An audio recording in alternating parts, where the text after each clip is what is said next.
factores de riesgo. Puede ser la prematuridad, o puede ser que sea un paciente a término, pero que de alguna forma tiene algún factor de riesgo, una asfixia, un dosis celular de cordón, que pueda tener, por ejemplo, una sobreinfección por detrás de una sepsis. Puede ser que sea un paciente que tenga una malformación. Todos son pacientes de alto riesgo. Pero ahora, hablando de esos recién nacidos de alto riesgo de esta clase, vamos a hablar de algunos que no están dentro de la edad gestacional, que son los pretérminos y los postérminos, o sea, los que nacieron antes y los que nacieron después, ¿no?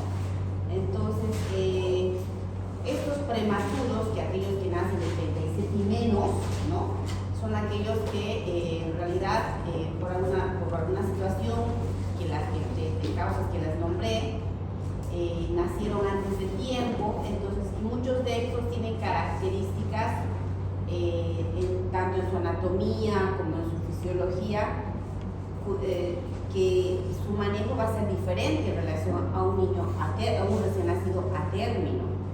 Tienen sus propias patologías estos prematuros, precisamente por la inmadurez que tienen, ¿ya?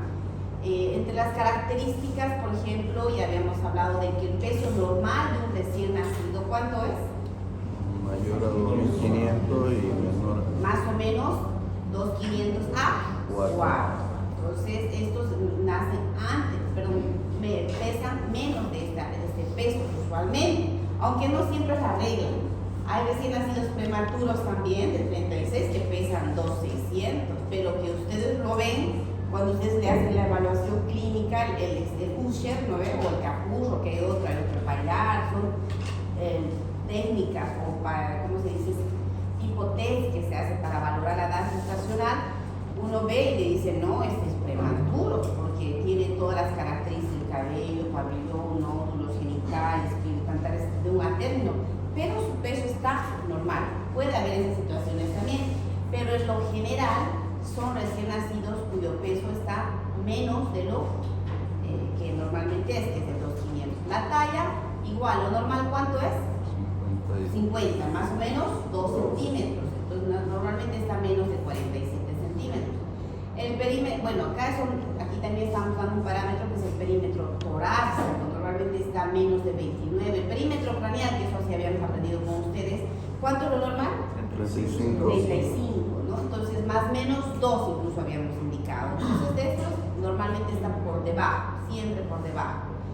Estos niños no tienen un buen tono, el tono muscular. El tono, hablar de tono, es el tono muscular. Habíamos recalcado, no confundan con tono de color, eso es muy diferente. Tono muscular se refiere a cómo están los músculos, ¿no? Tienen buen, ¿qué les digo? Tienen movimientos activos de flexión, extensión, no es tan flácido.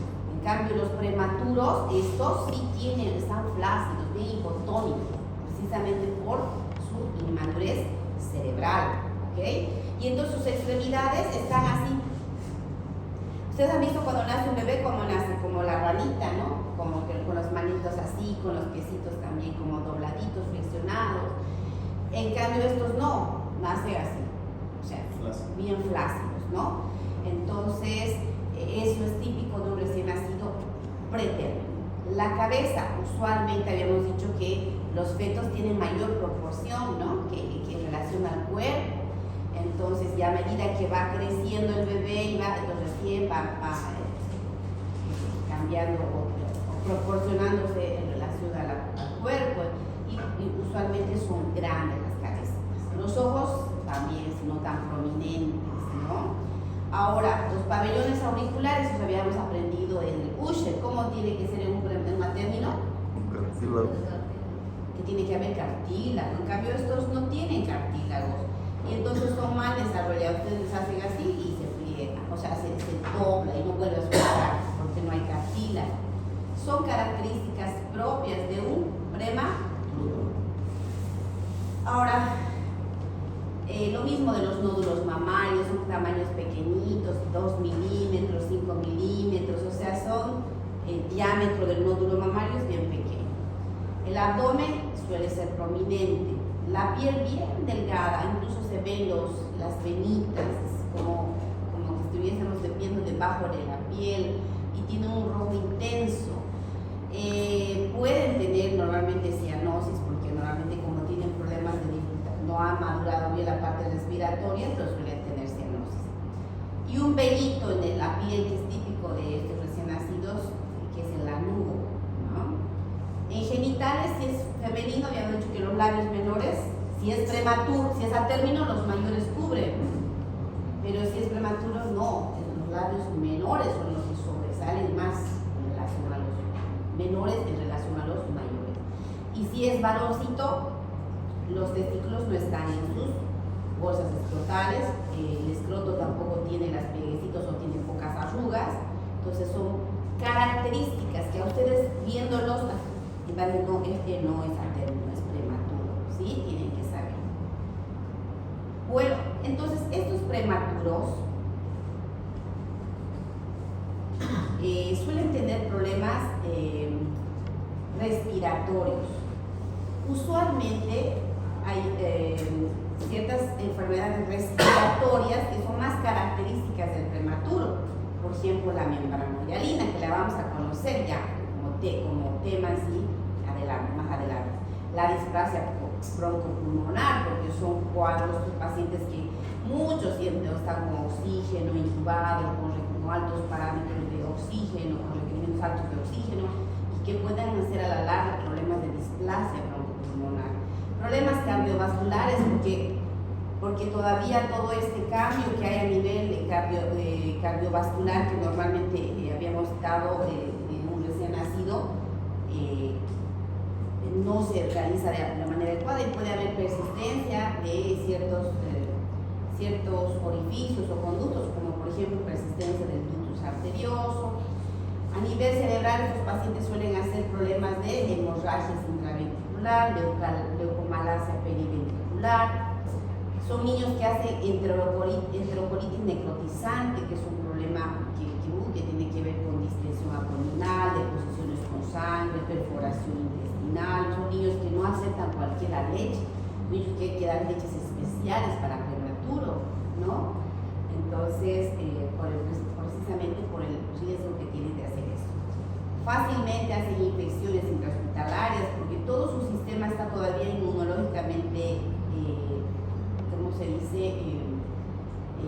Deprimido, en el sentido de que como todavía no ha llegado a madurar, y también la piel es bien delgada, sus mucosas, todo eso lo hace susceptible a infecciones, y por supuesto este prematuro va a ser más invadido, le van a tener que intubar, le van a tener que sacar sangre, le van a tener que hacer oncoanocrisis. Entonces, ¿qué va a hacer?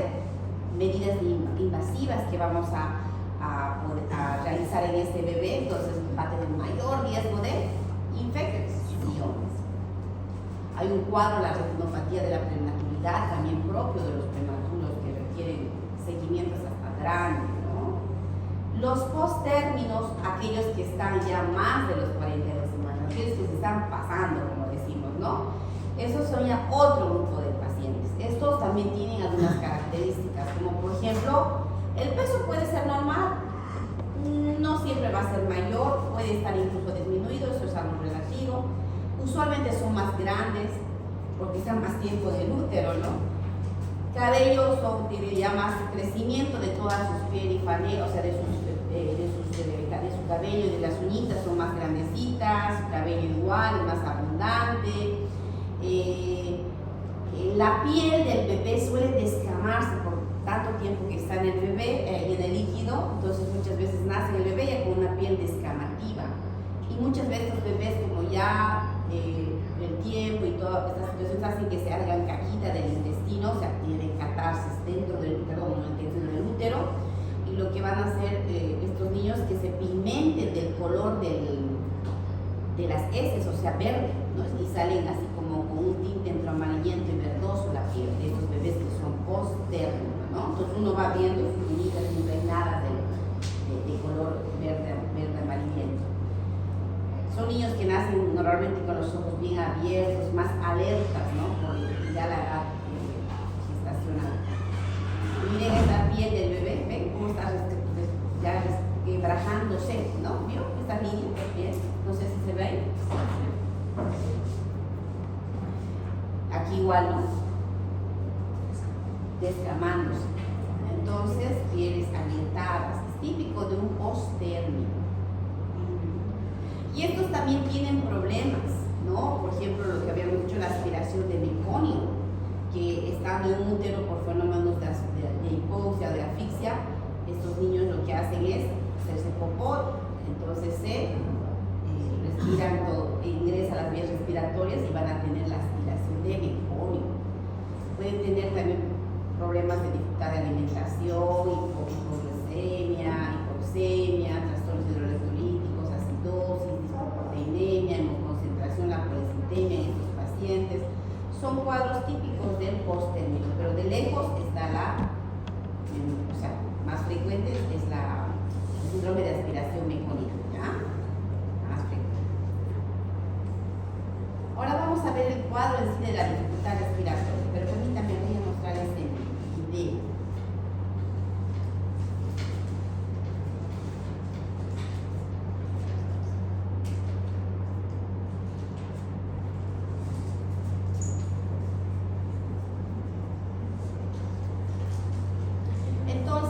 La dificultad respiratoria del recién nacido es una de las primeras causas de ingreso a cuidados intensivos neonatales. Y habíamos dicho que las patologías del recién nacido, juntamente con las diarreas y la neumonía, son causas frecuentes de mortalidad. Entonces, es la segunda causa de mortalidad en un recién nacido, la dificultad respiratoria. Entre ya el grupo, en todo caso, hablando de las patologías del recién nacido, ¿ya? Después están los problemas gastrointestinales, los problemas neurológicos, los problemas de infecciones, pero la dificultad respiratoria llega a ser también bien frecuente, ¿ya? Conlleva una serie de gastos, tanto para la familia y la sociedad, porque el atender un recién nacido implica,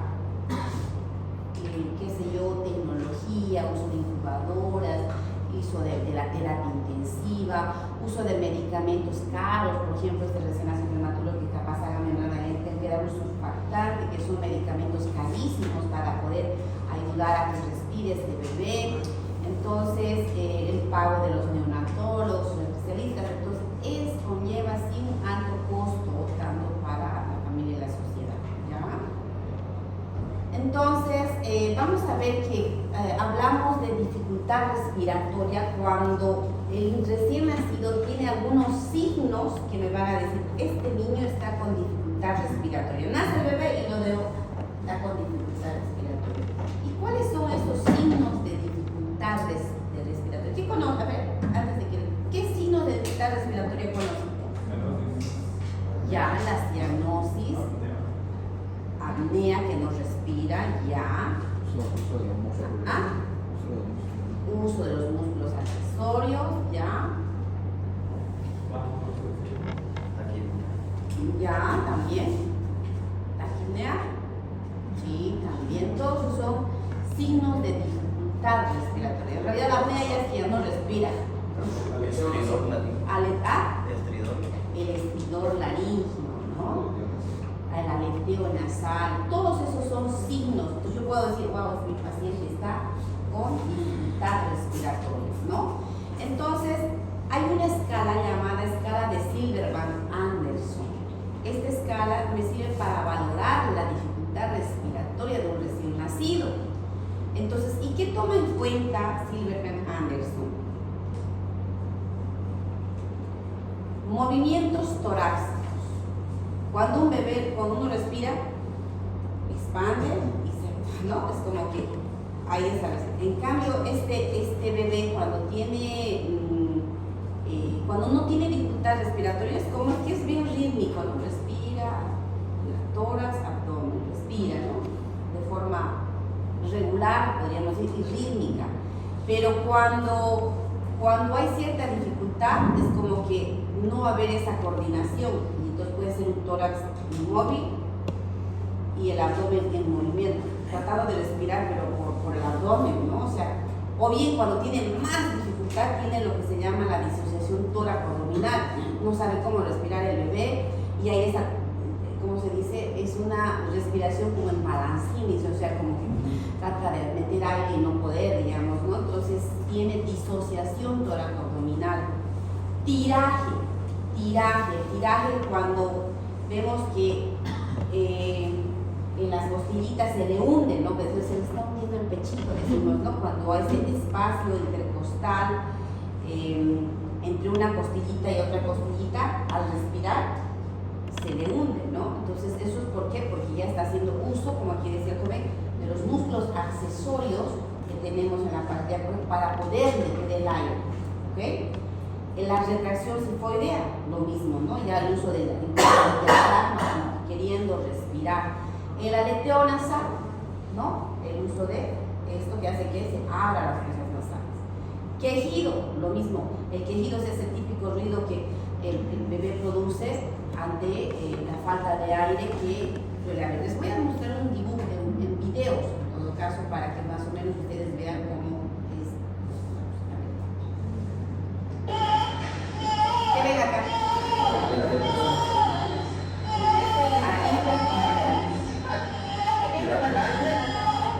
Ciertamente hay un poco de retracción también, o sea, de aquí incluso de aquí. Quejido. El otro igual tenía quejido. Miren acá, retracción. Y este es tiraje intercostal.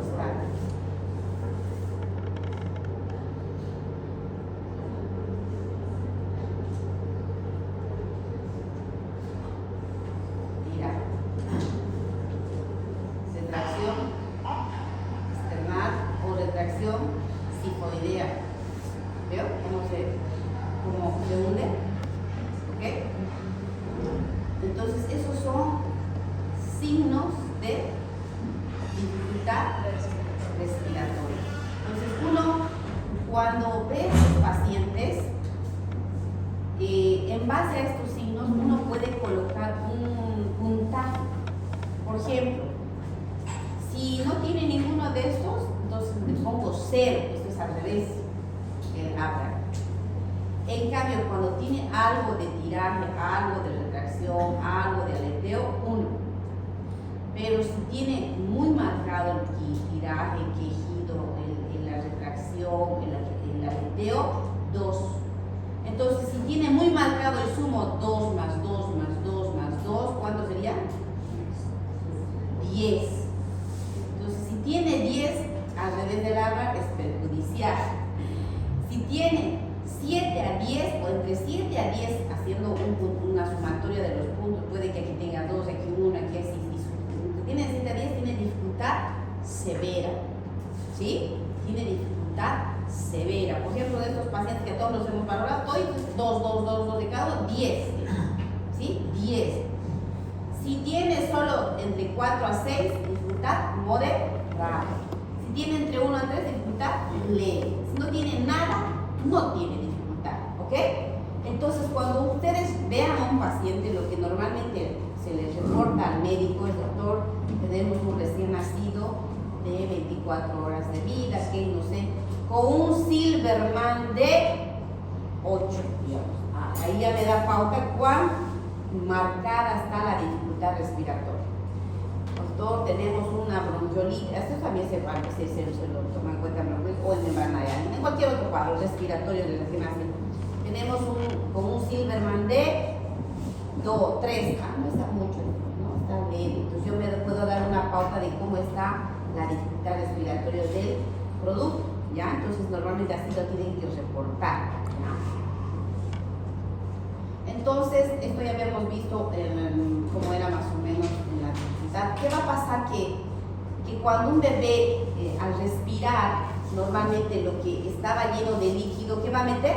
Es el aire, ¿no? Entonces el aire reemplaza al líquido y el líquido es reabsorbido, ¿cierto? Y va a pasar al intersticio, ¿no ven? A través de los vasos sanguíneos, entonces todo. Pero muchas veces esto no llega a darse tal cual, entonces es ahí que va a pasar, puede seguir el líquido ahí y producir signos de dificultad respiratoria por varias situaciones que no va a haber un buen intercambio gaseoso. Entonces, el niño ¿cómo va a manifestar? Por dificultad respiratoria. Como no hay intercambio gaseoso adecuado, entonces él va a utilizar todos sus músculos accesorios, todo para poder respirar. Acá es importante saber la historia clínica. Por eso es tan importante cuando yo soy una persona decir, a ver, revisaré la historia, qué tiene, qué tenía la mamá incluso. ¿Será que es importante saber qué tenía la mamá? Sí, por ejemplo, hay cuadros que con tan solo el hecho de saber el antecedente de la mamá y mi niño tiene dificultad respiratoria, yo puedo ya deducir qué tiene. Por ejemplo, si la mamá tenía una poliomielitis, una ruptura prematura de membranas con fiebre en el último trimestre, mi bebé tiene dificultad respiratoria, ¿en qué voy a pensar? Si tiene dificultad respiratoria, probablemente una infección, una neumonía neonatal. ¿Por qué? Porque ha habido antecedente de infección, entonces tengo que relacionar algo de infección. ¿Sí? Ahorita vamos a más o menos hablar cómo nos vamos a ubicar, pero es importante saber ese antecedente, ¿ya? ¿Están los dos aires encendidos? ¿Sí, no? Sí. No, cara, no frío nada. Ah, no le creo. Está frío. Sí. No llega nada. O será la menopausa. Climaterio. Bueno, entonces, ¿qué hacemos? Luego tenemos, es importante entonces la historia clínica y las manifestaciones clínicas. Entonces, saber qué tiene, ¿no? Aunque la verdad en recién nacidos es un tanto inespecífica la clínica. En cualquier patología vamos a saber que un niño puede tener un vómito y tener una sepsis. Un niño puede estar un poco dormido o letárgico y ahora puede ser una sepsis. No siempre va a ser fiebre, no siempre va a ser, o sea, es algo inespecífico. Y también en los problemas respiratorios. Se supone que me voy a apoyar con estudios de gabinete, hemogramas, laboratorios, radiografías, todo como para que yo me pueda guiar y eso me va a dar un diagnóstico, ¿no? Ese me va a dar el diagnóstico. ¿Y qué patologías tiene respiratorio en un recién nacido? La dificultad respiratoria llamada también membrana hialina o síndrome de dificultad respiratoria llamada membrana hialina, la neumonía neonatal, la taquipnea transitoria del recién nacido y el síndrome de aspiración de meconio. Son las más frecuentes, ¿ya? Son las más frecuentes. Hay más, pero las que vamos a hablar son esas. El síndrome de dificultad respiratoria, llamado también membrana hialina, se debe a un trastorno secundario de, ¿qué dice? Deficiencia de surfactante. ¿Para qué sirve el surfactante? Para evitar el colapso. Y vamos a ver que esta membrana hialina se produce a partir de las... Pero si mi bebé nace antes de tiempo, entonces, ¿qué va a hacer? Que va a haber una insuficiencia de esto y entonces va a tener un síndrome de dificultad respiratoria por deficiencia de esto, ¿no? Entonces, una de las principales patologías, ¿de quién dice? Del acuérdense, membrana hialina prematuro. Entonces, ¿qué dice? Es inversamente proporcional a la edad gestacional. Cuanto más prematuro, más membrana hialina, ¿sí? Entonces decimos que se produce sobre todo en menores de 34 semanas de edad gestacional, aunque también se ha relacionado que los hijos de madres diabéticas, que son estos grandes macrosómicos, pueden tener cierta deficiencia de surfactante y también hacer este cuadro. Miren este hijo de madre. Normalmente los hijos de madre diabética son así, bastante sobrepeso. Este es un prematuro, ¿se dan cuenta? Entonces la deficiencia de este surfactante es la que me va a producir en realidad la patología en sí. ¿De qué está compuesto el surfactante? De dos componentes. En realidad tiene un 90% de dipalmitoil, fosfatidilcolina y 10% de proteínas. ¿Qué función habíamos dicho que es? Ser una sustancia tensoactiva que va a evitar el colapso, ¿no? ¿Dónde se produce? En los neumocitos tipo 2. Entonces, ¿cuáles van a ser las manifestaciones? Bueno, dificultad respiratoria. Como van a estar zonas colapsadas ahí, entonces no va a haber un intercambio adecuado, incluso va a haber zonas de tanto colapso de hasta de atelectasis que va a provocar que no hay una buena perfusión, entonces va a haber dificultad respiratoria. Puede haber leve o a moderada, dependerá. Se supone que va a haber causas de cianosis, hipoxemia, hipercambio, o sea, baja el oxígeno, aumenta el CO2 y eso hace que se produzca a nivel del pH una acidosis de tipo respiratoria, incluso pueden hacer de tipo metabólico, ¿no? O sea, mixto. Radiológicamente va a haber algunos signos, tal vez no se ve muy bien en la foto ahí, pero normalmente va a haber una disminución de los espacios intercostales. ¿Por qué? Porque va a haber un colapso. Va a ver la presencia del broncograma aéreo, como una presencia de una imagen más radiológica que se va a visualizar la presencia de la parte bronquial. Aumento de la vascularidad, un infiltrado retículo nodular. ¿Conocen el vidrio esmerilado? Esa es la imagen típica de la membrana hialina. El vidrio esmerilado es como esa imagen del vidrio así, como dice su nombre, no sé cómo decirles, pero esmerilado, así es, ese es el signo típico radiológico que se le llama la imagen de vidrio esmerilado, nunca se olvida. Hasta pregunta de la residencia era eso. Imagen de vidrio esmerilado típica de la membrana hialina. Entonces va a haber diferentes grados, ¿no? De compromiso, desde un grado 1 donde básicamente va a haber una granularidad pulmonar fina, va a haber broncograma aéreo, pero sin embargo este infiltrado va a estar simplemente limitado al borde de la silueta.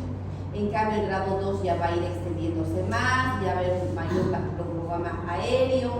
En el grado 3 va a haber mayor densidad, el broncograma igual más incluso va a haber densidades confluyentes que van a impresionar incluso que hubiese una opacificación, hasta el grado 4 donde realmente va a haber una opacificidad completa. ¿Ven? Aquí está como blanco, ¿no?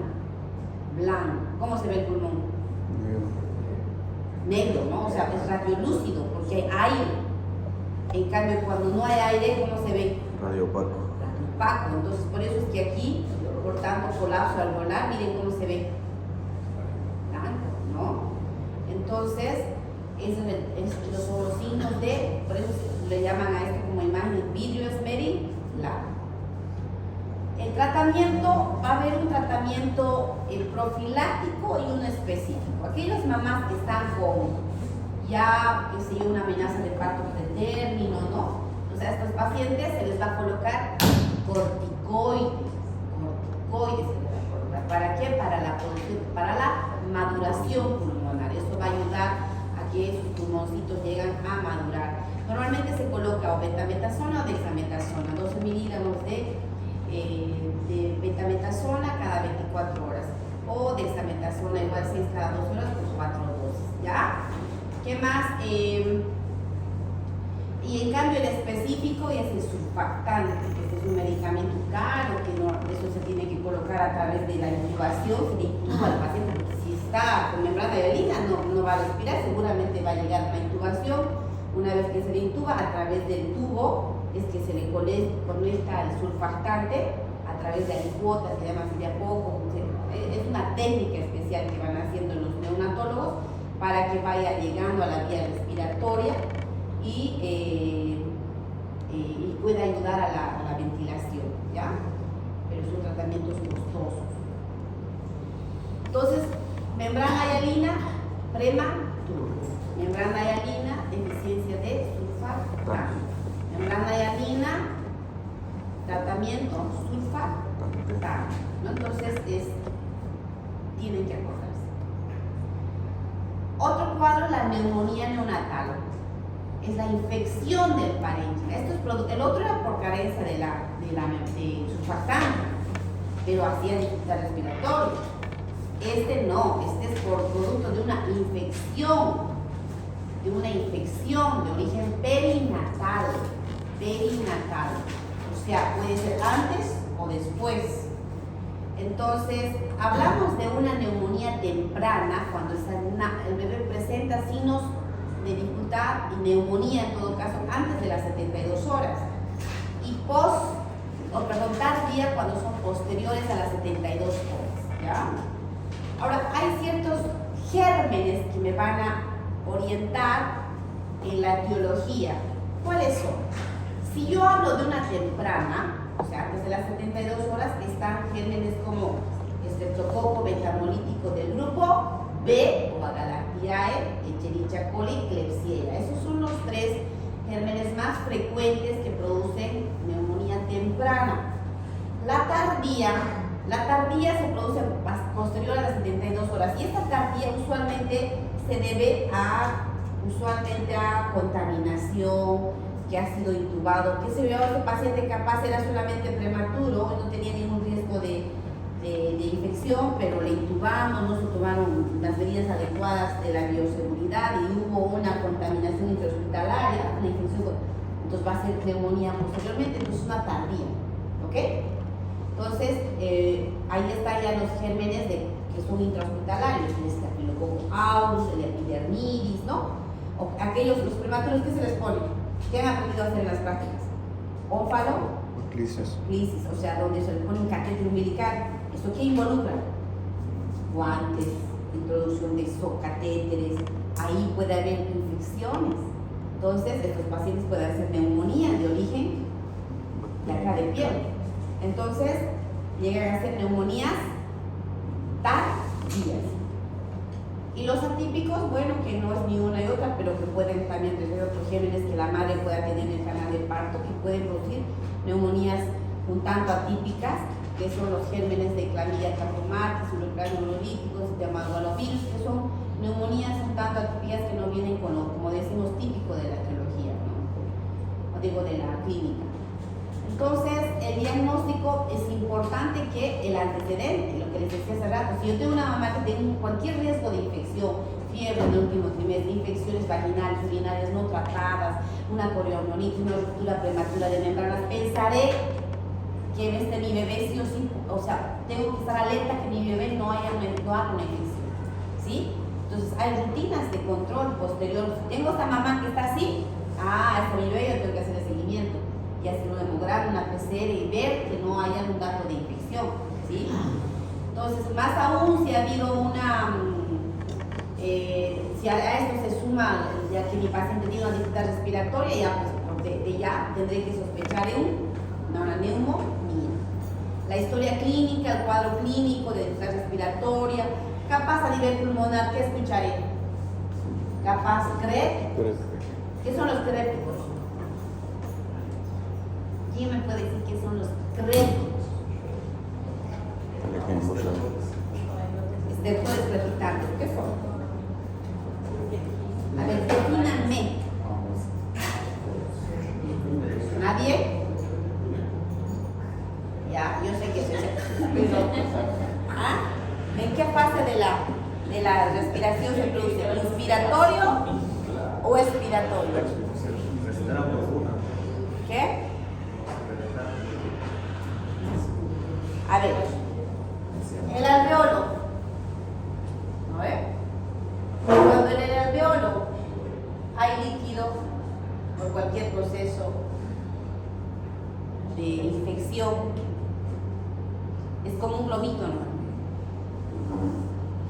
Cuando el bebé respira, o sea, como cuando está en inspiración, o sea, no está colapsado, no está totalmente colapsado el alveolo, gracias a la presencia de la sustancia tensoactiva que no se colapsa, ¿no?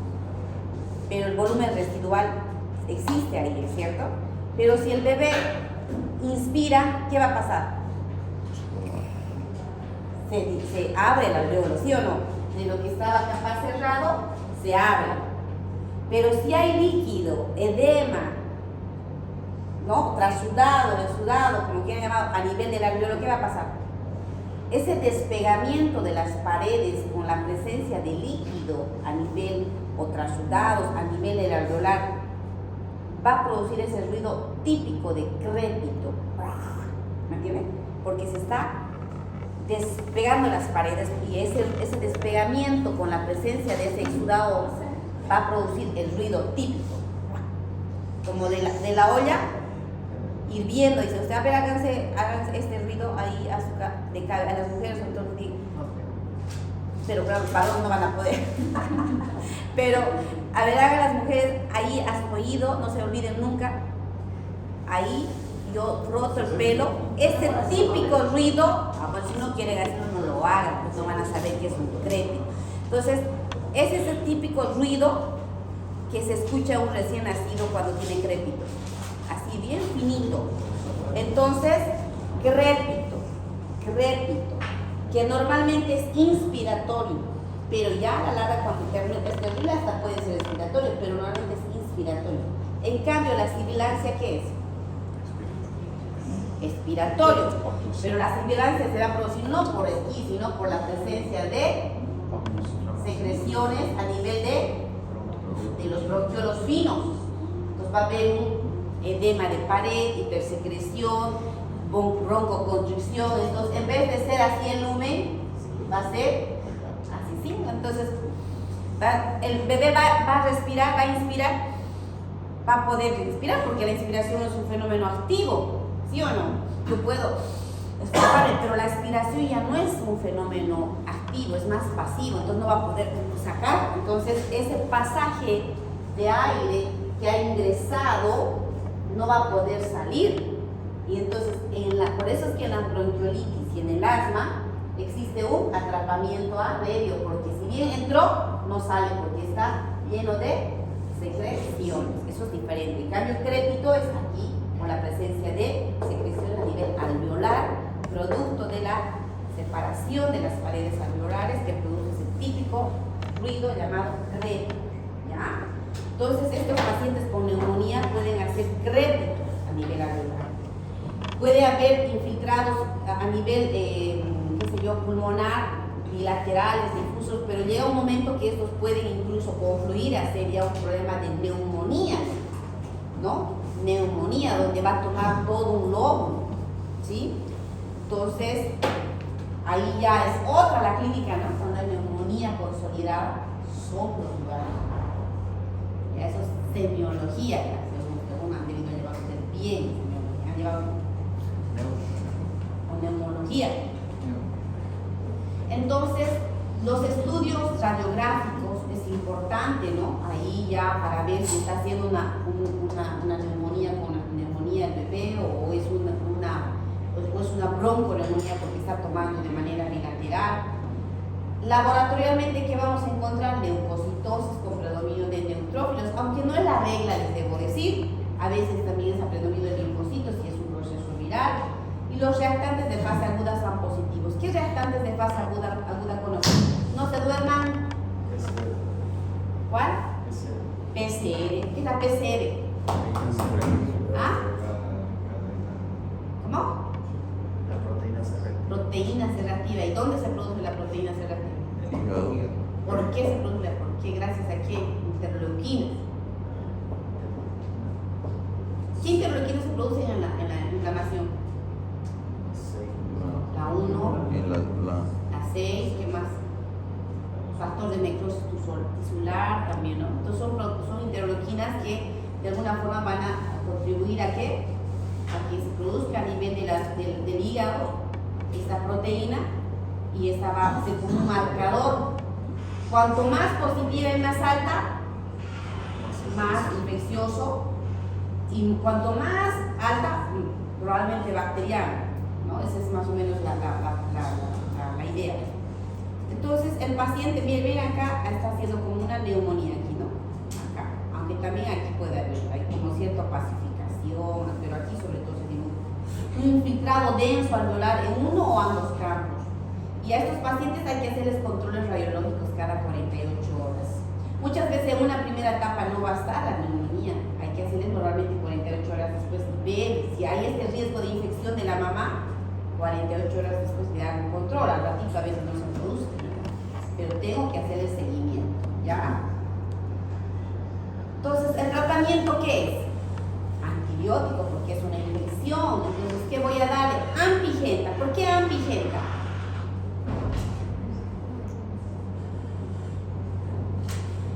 ¿Qué es el estreptococo betamolítico del grupo A?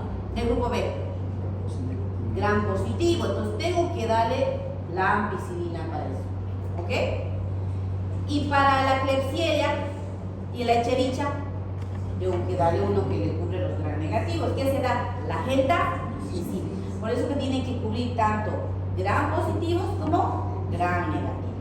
Incluso en neumonías tardías, las tardías son las que están involucradas los estafilococos. Entonces ahí ya se utiliza la vancomicina. Incluso como primera alternativa muchas veces se utiliza dicloxagenta, pero si no, cefobanco. Cefobanco porque cubro gram positivos y gram negativos, y la banco sobre todo estafilococos, y sobre todo si pienso que es un resistente, ¿sí? Productor de beta-lactamasa, o sea, resistente, entonces tengo que utilizar banco, ¿no? Entonces son alternativas que me tienen que cubrir. Hasta ahí neumonía neonatal. Taquipnea transitoria, ese es otro cuadro. La taquipnea transitoria, como dice su nombre, se caracteriza por la presencia de taquipnea. ¿Qué es la taquipnea? Cuando respira rápido. Usualmente más de 60 por minuto. Y transitorio porque va a pasar. Entonces es un problema respiratorio por lo general autolimitado, por eso digo que pasa, ¿ya? Pero hay que estar ojito porque a veces no siempre pasa y se complica, ¿no? Y que dice que se resuelve entre las 24 a 96 horas. El bebé respira más de 60 por minuto y normalmente requiere oxígeno, ya en la incidencia de 3.65 a más o menos como 3.5 a 5.7 por cada 1000 nacidos vivos. Entonces, ¿en esto qué va a pasar? ¿Se acuerdan que tenía que haber una reabsorción a nivel alveolar? Normalmente por situaciones, varias situaciones, incluso por ejemplo la cesárea es relacionado a que no permite que haya una buena reabsorción. Es una de las causas que la citan, que es por eso que mejor que el bebé tenga por el parto o por que sea parto, porque todo este mecanismo incluso va a ayudar de alguna forma a la reabsorción del líquido alveolar. También se le ha puesto como causa la cesárea. Hace que el bebé, este líquido que debería expulsarse no lo hace o no lo reabsorbe a través de los canales de sodio que tenemos a nivel perialveolar, ¿no? O sea, los vasos linfáticos. Entonces, ¿eso qué va a provocar? Que este bebé haya una acumulación de líquido en los alveolos. Entonces, no se va a producir un buen intercambio gaseoso, ¿sí? No va a haber. Entonces, la falta de reabsorción de líquido alveolar es la causa de la taquipnea transitoria. Como les decía, hay varias causas del asma, el diabetes, tabaquismo, la alimentación abundante de líquidos a la madre, la ruptura prematura, que no haya trabajo de parto, que el bebé sea grande, el embarazo gemelar, y varias situaciones que van a de alguna forma a ser como causa de una taquipnea. Entonces, el bebé que tiene una frecuencia más de 60, que persiste por más de 12 horas, no hay estertores, una saturación de menos 88, debo pensar en una taquipnea transitoria. La radiología, ven aquí como pelitos, no se ve ahí, no se ve, no se ve. Ahí como que si alrededor de la silueta cardíaca se desprenden como pelitos. Esa se llama la imagen del corazón peludo, es como si alrededor del corazón, digamos que este es su pulmoncito, el corazoncito, y de ahí desprenden como pelitos. Signo del corazón peludo, así se llama, signo del corazón peludo, ¿no? Que se produce, que es digamos, la característica de esta taquipnea transitoria. Existe un aplanamiento del diafragma, puede haber cisuritis entre o sea, donde se va a ver ya mayor, entre un lóbulo a otro se va a ver mayor, es más nítida, digamos, esta separación, donde se va a producir una cisuritis interlobular sería, ¿no? Y entonces también va a haber una hiperaireación con ensanchamiento de los espacios intercostales. Eso es típico de la taquipnea transitoria. No hay tratamiento en esto porque no es infección. Entonces, ¿qué hay que hacer? Esperar que se reabsorba mientras hagamos la oxigenación. El apoyo ventilatorio será de acuerdo a la gravedad, capaz oxígeno a flujo libre, capaz CPAP, hasta a veces hasta intubación, aunque normalmente no, pero habitualmente CPAP. Otro cuadro es síndrome de aspiración de meconio. ¿Me avisan qué horas? Porque me olvidé sacar el celular. Este cuadro, estamos acá. Este es un síndrome caracterizado por la presencia de meconio en la vía respiratoria. Y eso ya me hemos dicho, en pacientes post-término, ¿no? Aproximadamente 8 al 20% de todos los nacimientos existe meconio en el líquido amniótico. Y la incidencia aumenta a mayor edad gestacional, a diferencia del preterno. Entonces, esto provoca incluso la muerte de algunos recién nacidos, ¿no? Entonces, ¿qué va a pasar? Este meconio en la cavidad amniótica, ocasionado por un fenómeno de cualquier fenómeno de estrés, sepsis, hipoxia que haya producido a nivel del bebé, va a generar que exista una peristalsis, un trabajo, esta situación va a provocar esta hipoxia, hace que de alguna forma el intestino empiece a trabajar y se relaje al anito, existe relajación de esfínteres, y ahí es que va a eliminar el bebé la caquita que tiene en su intestino dentro del útero. Entonces esto va a contaminar todo el líquido amniótico y entonces va a haber esa posibilidad de aspiración, ¿ya? Y esta aspiración va a ocasionar que obstrucciones parciales y totales. Si va a ser parciales, que de alguna forma, digamos que aquí simplemente hay ciertas meconio de la vía respiratoria que va a funcionar como valva, va a poder entrar pero no va a poder salir. Entonces, como en las bronquiolitis, ¿no? Entonces respira el bebé, entonces va a entrar pero no va a poder, ya con dificultad va a salir porque la aspiración es fácil, entonces se va a distender el alveolo. Pero si va a ser una obstrucción total, ¿qué va a producir? Colapso. Va a haber un colapso. Entonces, por eso que en esta patología puede haber zonas de hiperaireación, como también zonas de atelectasis, ¿no? Dependiendo si será una obstrucción parcial o será una obstrucción total, ¿ya? Entonces, aquí existe como un proceso también inflamatorio a nivel de la vía respiratoria con producción de interleuquinas 1, 6, 8, factores necrosis tisular, disminución de la producción de surfactante, puede haber también inestabilidad alveolar, microatelectasias, disminución de la ventilación y perfusión, y lo mismo, eso, hipoxemia, hipercapnia, acidosis respiratoria, y esto también a la larga puede provocar hipertensión pulmonar. Entonces la clínica será dificultad respiratoria, taquipnea, que respira rápido, cianosis, hipoxemia, y ahí ya incluso puede haber un incremento del diámetro antero-posterior del tórax, ¿no? Miren, estas zonas de hiperaireación con zonas de atelectasis, ¿no? Aquí el pulmón está como que más, ¿cómo se dice? Menos espacio, ¿no? Más atelectático, el cambio está más a este lado, está más aireado. Ya, el tratamiento. El tratamiento, si el recién nacido está deprimido, no llora, tiene un tono disminuido, o sea, está flácido, hay que hacer inmediatamente a su salida una laringoscopía indirecta con aspiración. Y bien nace, se le intuba, se le aspira, antes de que llore, porque si llora, ¿qué va a pasar? ¿No? Pero si el bebé, ni bien llora, o sea, uno ve que de momento por alguna razón lloró, todo aquello, no siempre necesitamos aspirar, es como que ha cambiado eso. Si es que realmente el paciente está deprimido, no llora, sí yo tengo que hacerlo. Porque muchas veces nacen y ni siquiera lloran, ¿no? Nacen y ya nacen así deprimidos, hipotónicos, yo tengo que hacerle la laringoscopia. Pero aquel que nace y ya, qué sé yo, esté rosadito, por más que haya habido meconio, ya no está indicada hacer directamente la laringoscopia. Solo si está en depresión y no está llorando. El tratamiento también se ha hecho, estos pacientes se ha relacionado que tienen también, se ha alterado también el surfactante en estos pacientes y también es parte del tratamiento del surfactante, el oxígeno, el óxido nítrico también se ha experimentado en estos pacientes. Por supuesto, entra la ventilación mecánica. Este es el último cuadro.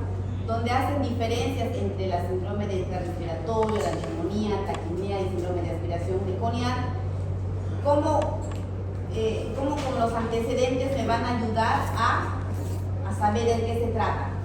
Si es pretérmino, ¿no? Es membrana hialina. Si hay infección materna, neumonía. Si es un paciente, por más que sea término, porque la taquipnea sobre todo se da incluso a los pacientes a término, o sea, normales, no tienen ni pretérmino ni postérmino, pero que haya sido la cesárea o parto rápido, taquipnea.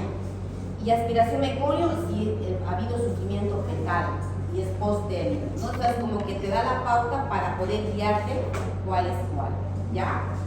Entonces vamos a quedar ahí, voy a dejar